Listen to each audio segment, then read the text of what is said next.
તાપીના ઉકાઈ ડેમમાં પાણીની ભરપૂર આવક નોંધાઈ છે। ડેમનું જળસ્તર જાળવવા માટે છોડાયું છે 1,25,000 ક્યુસેક પાણી। ઉકાઈ ડેમના 9 દરવાજા ખોલવાની ફરજ પડી। તાપી નદીમાં પાણી છોડાતા 10 ગામોને એલર્ટ કરવામાં આવ્યા છે। ડેમના 7 દરવાજા 7 ફૂટ સુધી અને 2 દરવાજા 8 ફૂટ સુધી ખોલવામાં આવ્યા છે।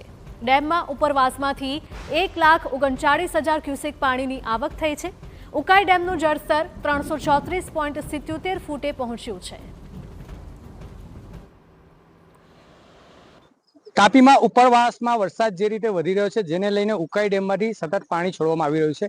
હાલ ઉકાઈ ડેમમાંથી 1,25,000 ક્યુસેક પાણી છોડવાના કારણે બારડોલી તાલુકામાંથી પસાર થતો હરિપુરા ક્રુઝવે સિઝનમાં બીજી વખત પાણીમાં ગરકાવ થયો છે।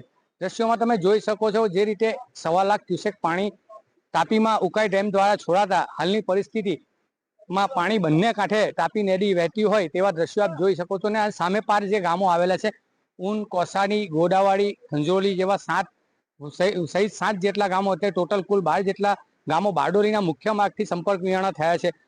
જે રીતે વાત કરીએ તો 74 કરોડના ખર્ચે આ જગ્યાએ એક બ્રિજનું મંજૂરી મળી હતી જેની કામગીરી હાલ ચાલુ છે। આવનારા સમયમાં એવા દિવસોમાં કે જે સામે પારોના જે ગામના લોકો છે જે લોકોએ બારડોલી હબ કહેવાય છે જેની સાથે સંપર્કમાં રહેવા માટે આ જે પુલ બની રહ્યો છે એ પુલ આશીર્વાદ સમાન રહેશે।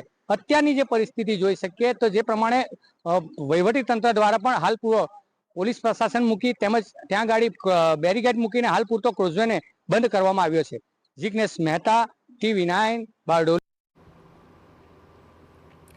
વાત સુરતની કરીએ। ઉકાઈ ડેમમાંથી તાપી નદીમાં છોડાયું છે પાણી। ઉકાઈ ડેમમાંથી 1 લાખ ક્યુસેક પાણી છોડાયું। બારડોલીના હરિપુરા ગામનો કોઝવે પાણીમાં ડૂબ્યો છે।